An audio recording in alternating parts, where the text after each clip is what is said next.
You're listening to the Mastering Money in Midlife podcast with Debbie Sasson, episode 43.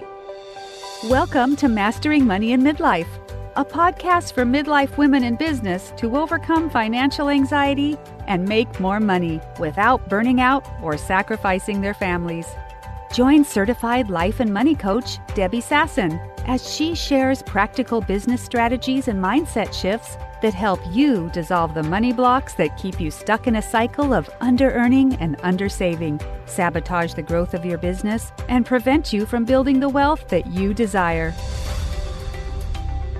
Hello, my friends, and welcome back to the podcast.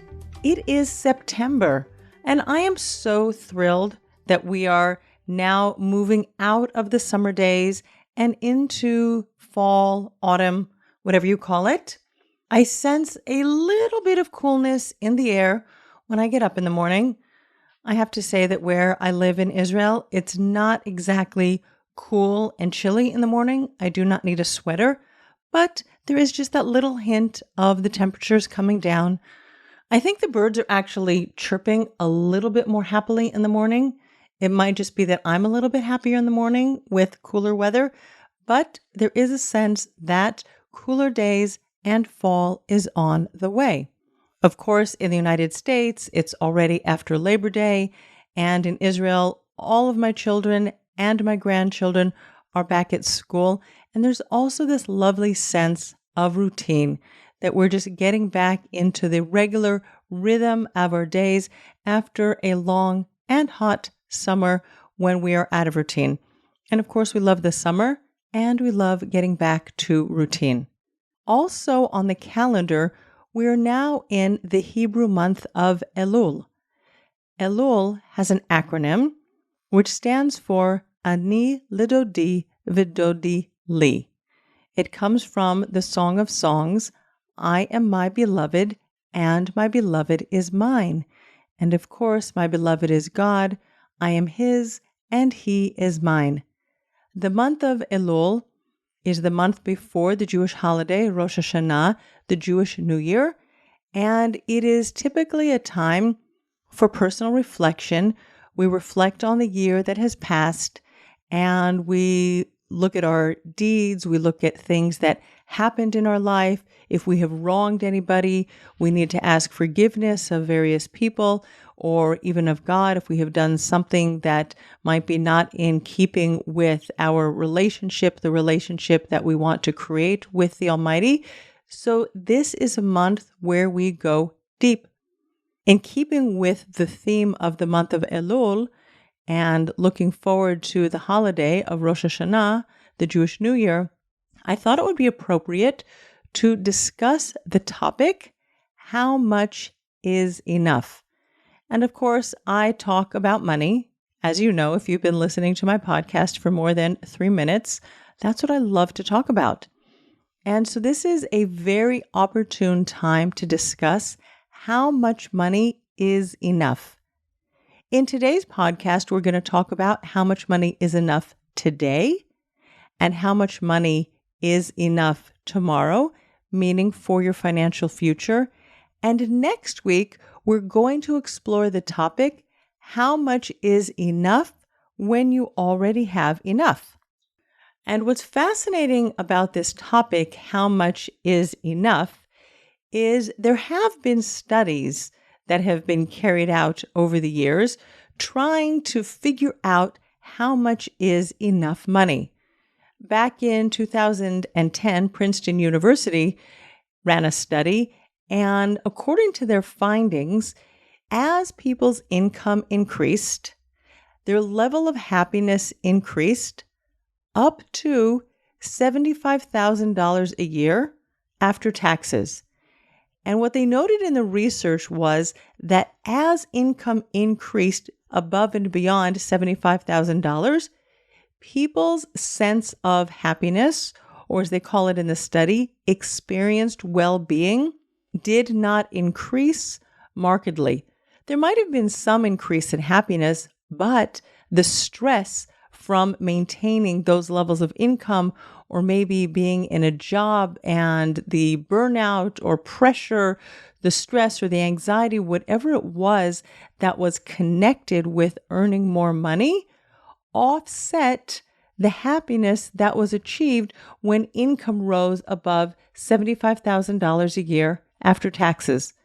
Now, I always found fascinating that it didn't seem to matter where you lived. The research was conducted in the United States, and it didn't seem to matter, according to the findings, if you lived in New York City, in Manhattan, or if you lived in a small town somewhere in the Midwest, I grew up in Los Angeles, so the cost of living in Los Angeles can be equally high like it is in New York City, but in smaller towns where the cost of living is less expensive, it didn't seem to make a difference. I always thought that was a little bit unusual, but that's the results of the research that Princeton conducted. Interestingly, there has been research that has been conducted over the years, over the last 12 years since that first study was released. And it does seem, according to newer data that researchers were exploring, that experienced well-being does increase beyond the $75,000 take-home level the higher incomes go. But there is a point at which it seems that our level of happiness or well-being does tend to decrease. Interestingly, in 1903, a man by the name of William J. Dawson wrote a book, and you can find it on the internet. You can read it online for free. It's called The Quest of the Simple Life. And Mr. Dawson had grown up in the country, and then he went to work as an accountant in London. As he wrote in his book, men must needs go where the best wages may be earned. I just love the old English. He was saying that he really didn't have a choice. If he wanted to have a good living, he had to go into the city of London, because that's where the wages were best. And in the beginning of the book, he talks about how lovely London is, and the colors and the bridges and various sites that if you've ever been to London, you would appreciate and you would see. Of course, the London Eye wasn't built back in 1903, but nevertheless, he did enjoy the city as a tourist, but things became different when he actually had to live in the city. And as he had been working in this accounting firm for 10 years, he lost his ambition. He writes in his book, "What can a few extra pounds a year bring to a man who finds himself bound to the same tasks, and those tasks distasteful? I was married and had 2 children, and the most distressing thought of all was that I saw my children predestined to the same fate. I saw them growing up in complete destitution of those country sights and sounds which had made my own youth delightful." Ultimately, he goes back, he leaves London, and he and his wife and their family, they go and they find themselves in a little cottage in the country, and their life is changed. It's much more joyful, and he has an increase in his happiness or his experienced well-being, we might call it, because he got out of what we now call, in 2022, the rat race. He didn't continue to chase after a few more pounds a week or a year in order to make him happy. And he also writes in the book, and this is a fascinating and very, very insightful line. Mr. Dawson writes, "The thing that is least perceived about wealth is that all pleasure in money ends at the point where economy becomes unnecessary. The man who can buy anything he covets without consultation with his banker values nothing that he buys." And that is such a fascinating statement, because when we think about having money and we think about having enough, like, people believe in their minds that if they have more and more money and they can buy anything they want, they have choices and they have options, right? Almost without any boundaries, that they're going to be happier. But what we find out is that if you can buy anything that you want, there aren't any limitations on what you can have and what you can do, then there's just no value in your money. There's no value in your wealth, and life seems to lose its purpose.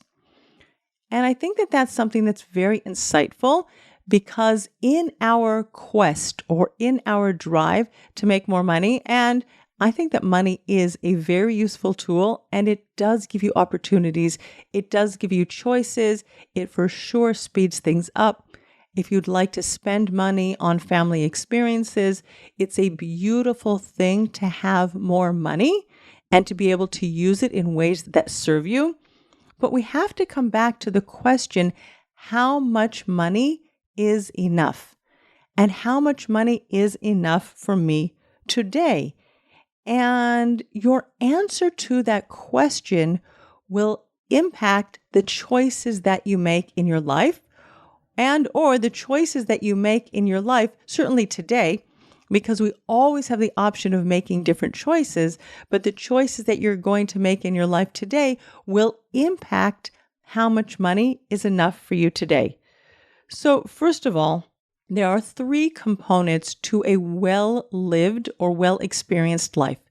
There's your time, and there's your energy, and there's your money. Time and energy are limited resources. We certainly know that our time on earth is limited, and none of us know the day, the time, the hour when everything is going to be finished. And we certainly know that today, wherever you are in your life, like once today is gone, it's gone. It's never coming back. Time is a non-renewable resource. Energy is also something that wanes with age. I know certainly I do not have the same level of energy that I had when I was younger and I was getting up in the middle of the night to breastfeed my babies or to soothe a child who was feverish and take care of my house and get up in the morning and run to work and come home and take care of my kids. And even in my voice, I can hear right now that I feel like I'm on that hamster wheel. I had a lot of energy when I was in my 20s and 30s and 40s. And now that I'm at the end of my 50s, I'm still pretty high energy, but I don't have the same energetic capacity and energetic resources that I had a few years ago.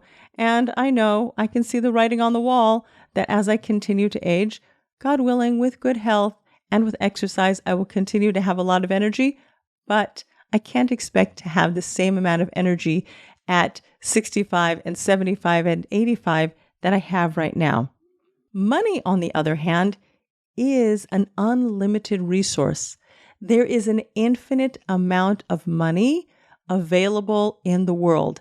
And when we live with that reality, that there's an unlimited amount of money, the question is, what trade-off do you want to make of your time and your energy in order to amass and acquire money to have for today and also to put aside for your future self?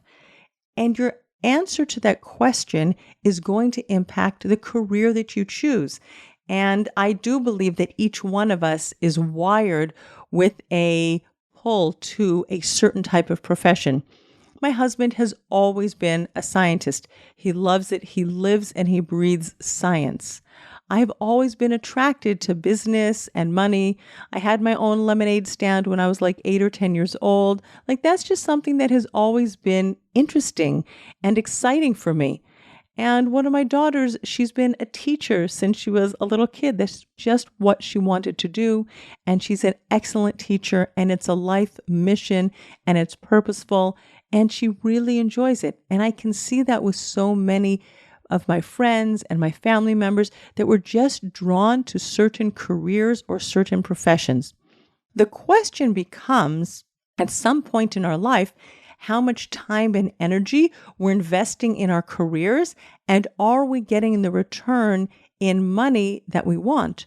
So, for example, my daughter, who's a teacher and she loves teaching, she's not getting the return financially that she needs to sustain her family. She and her husband are both educators, and their income is low and their family is growing. And now she's thinking about ways to have like a side hustle in order to increase her income. And I'm so thrilled that coaching is one of the options that she is considering. Or let's say you work in a career that requires you to work long hours, 50 or 60 or 70 hours a week. When I worked on Wall Street, I was working like 15 and 16-hour days, and there were times that I was working 36-hour shifts. And we certainly know that lawyers, if they have deadlines and if you have to be in court or there are some deadlines with certain corporate legal cases, I don't know, mergers, acquisitions, something like that, and there's a deadline, lawyers can also work very long hours, and burnout is real. Also in the medical profession, burnout is real. And at some point, people wake up and they say, you know what? The money that I'm earning in this profession is not enhancing my life in any way because I'm so drained, right? My energetic capacity is so drained from working in this profession or in this career. And it's time for me to trade money to get some time back, to get some energy back. Now, they might pivot into a different career where there are other possibilities and financial options. I just found that story with William Dawson. He's like, you know what? It doesn't help me to have a few more pounds a year living in the city. I'm missing out on the simplicity of the country life. Of course, he didn't have options to work on Zoom like we have nowadays, so he just packed up his family and moved back to the country. Now we can have choices where we leave our office cubicles and we can work virtually at home from a home office or have your own solopreneur business or small business. And you can also have a very lucrative career. But these are questions that you want to ask yourself as you're approaching the Jewish New Year or any other time of your life where it is a time for reflection. And that brings me to the second question of how much is enough today. And that's how hard do you want to work? If you are in a profession where you have to show up at your desk job 40 hours a week or 50 hours a week, is that really where you want to be for the foreseeable future, the next 5 years or the next 10 years? Or would you like to trade some of that time and money to work less hours? Would you prefer to work 30 hours a week or 25 hours a week or 20 hours a week? Where is the sweet spot for you? Are you willing to work less and earn less? Would you have enough money if that was an option for you? Are you willing to work less and earn more? Now, that's a mind-boggling question for some people because they can't figure out how that could happen. So if that's where you are today, I'm going to plant a seed in your mind that there are options to work less hours and earn more money. It might be a business that you will have to build up over the next 2, 3, or 4 years, but there are possibilities in the world of working less and earning more. And if that's something that speaks to you, you can certainly reach out to me. You can do some Googling on the internet and just look up other career options where you can trade the situation that you're in right now for something that could give you a different quality of life. I would also like to add that each of us is wired with what I call a money blueprint. And our money blueprint comes to us from our parents and our grandparents. Most of our parents and our grandparents worked hard. They worked physically hard, and they might have worked long hours or held down 2 jobs in order to make ends meet, in order to have enough money to get through month to month, paycheck to paycheck. Life was very different for many of us and for many of our parents. Certainly my family and my grandparents that escaped Nazi Germany and came to the United States had to build their lives up from scratch, and they worked hard. And for many people that I work with, that is their money blueprint that's been wired into them, and their belief system is such that they have to work hard in order to make money. So what I suggested earlier, that you could work less and earn more, it's a mind-blowing concept. And many of us don't even know how to slow down because it's so unfamiliar on a nervous system level. But I'm going to remind you that there are possibilities.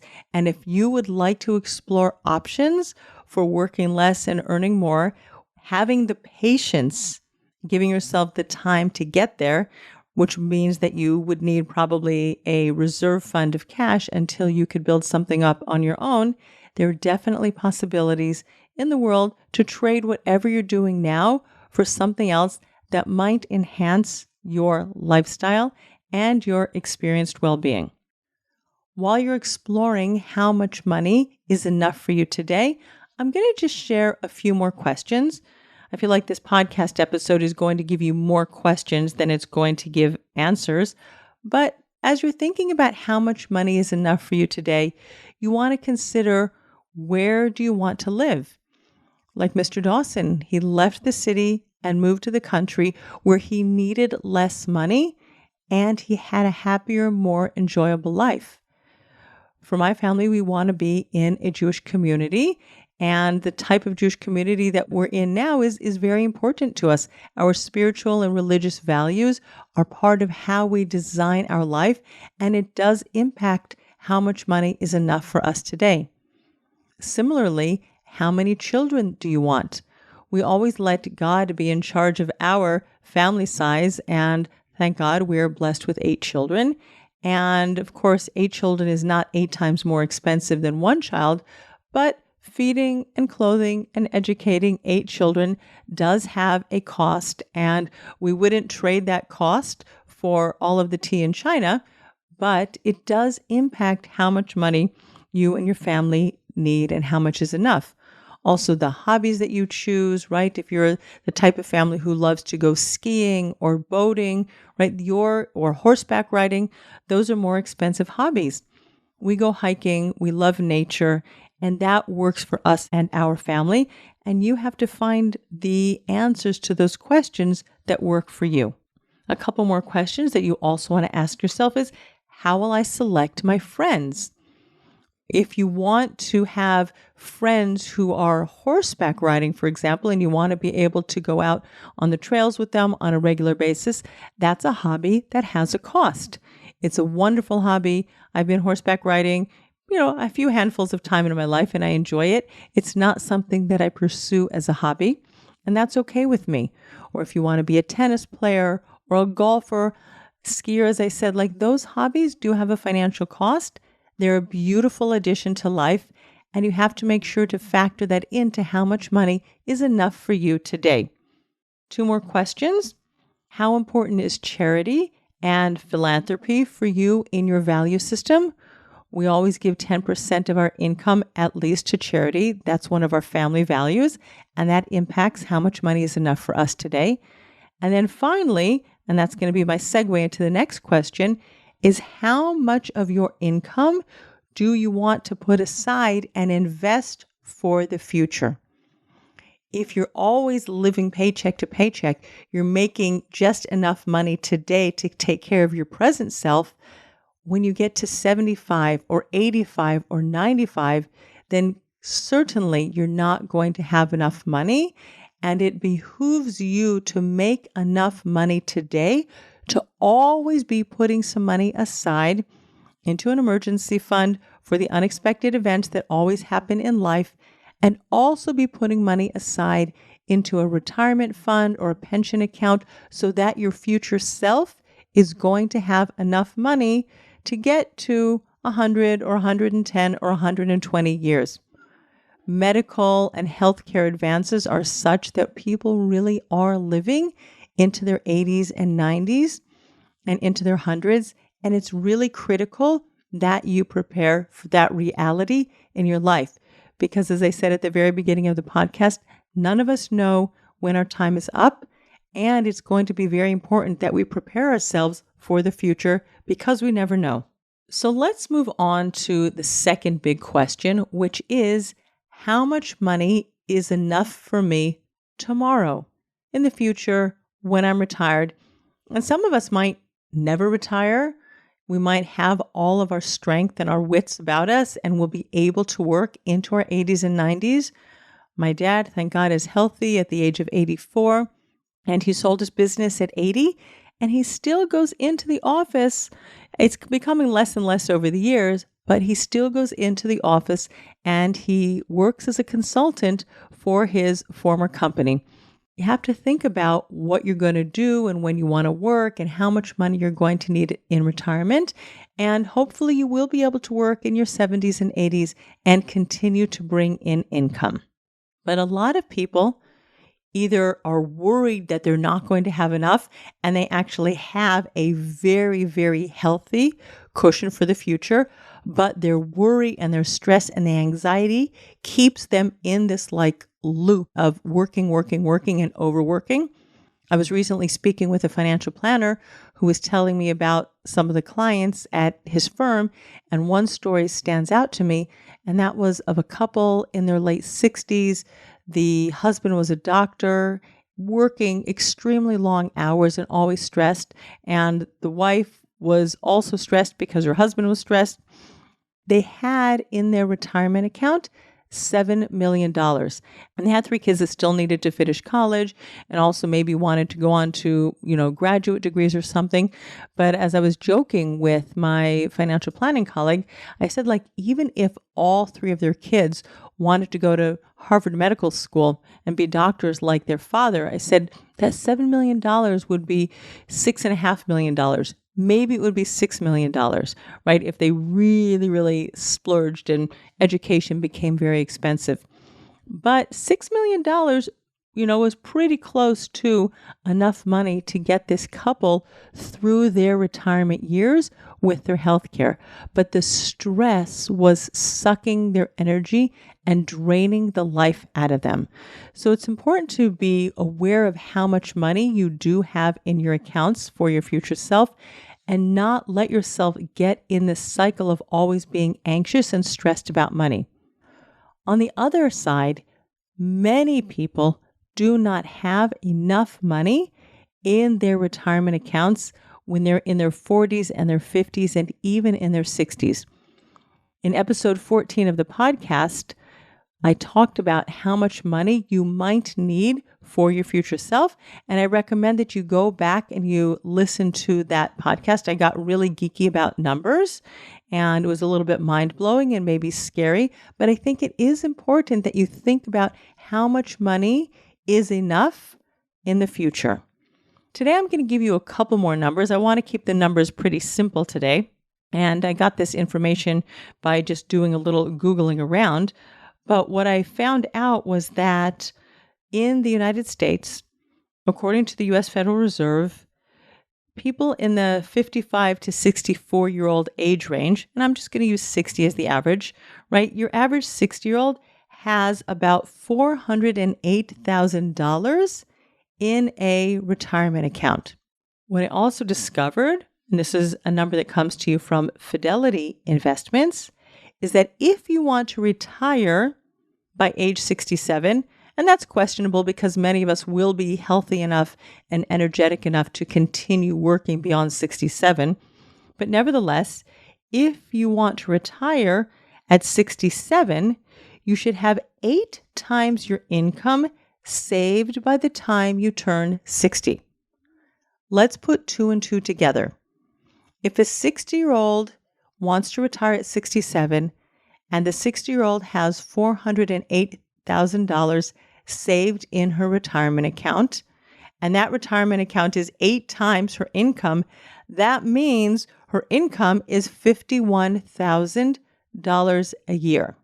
Okay, one more statistic, and that is the research from Princeton University back in 2010, suggesting that $75,000, and again, that's a very old number. Maybe today it would be $90,000 or $100,000, right? But your level of happiness would be maximized at $75,000, and income above that wouldn't significantly increase your level of happiness.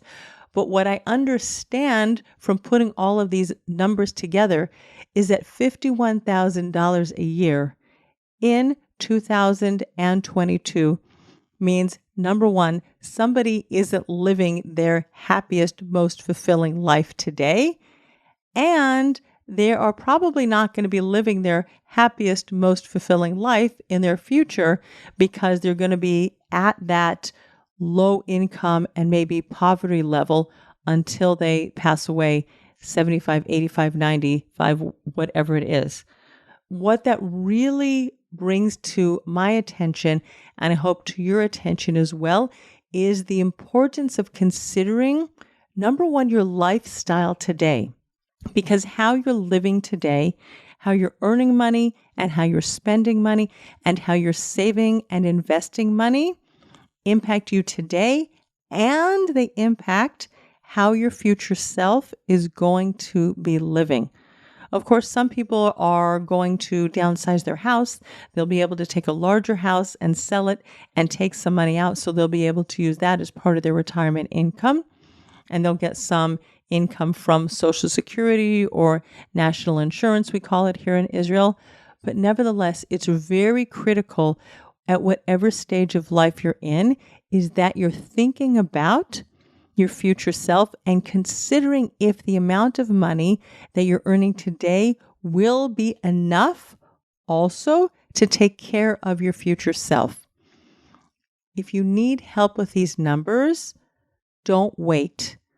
Now is the time for you to have a conversation with a financial planner who can sit down with you and help you look at your numbers and explore looking at all of your assets.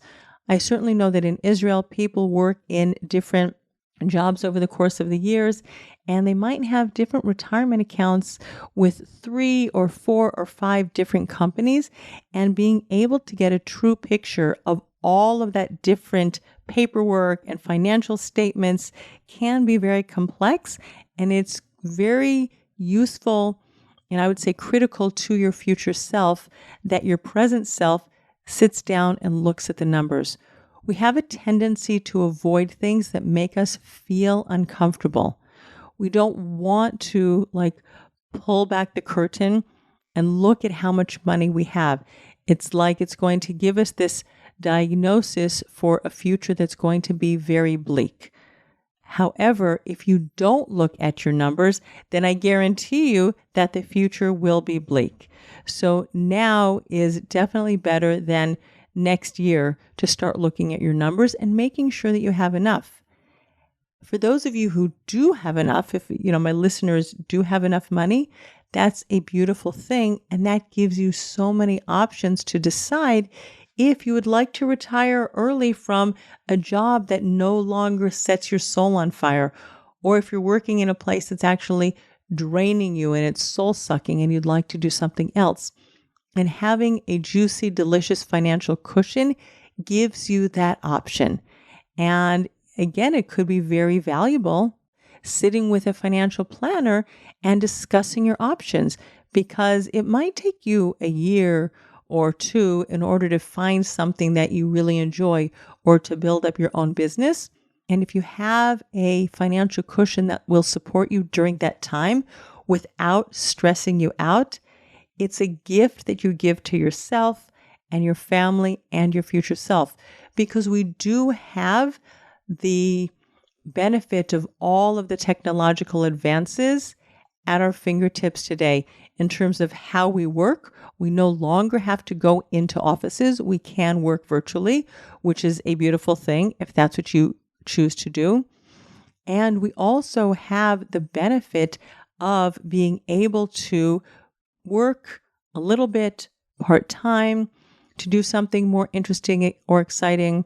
If you have enough money saved up and invested in your retirement accounts and your pension accounts, it gives you opportunities to volunteer or to give more money. If you have a very healthy, juicy financial cushion, you can be involved in philanthropy and charitable organizations. And we are going to live, most of us, into our 80s and 90s and beyond. And so now is a lovely time, wherever you are, to think about your financial future and what you would like to do for the next 5 or 10 or 25 years that will enhance your life, the lives of your family, and also make a bigger impact in the world. All right, my friends, thank you for listening in. I look forward to seeing you next week on the podcast. We're going to discuss how much is enough when you already have enough. I look forward to seeing you then. Bye-bye for now. Thanks for listening to Mastering Money in Midlife. If you want more information on Debbie Sasson or the resources from the podcast, visit masteringmoneyinmidlife.com.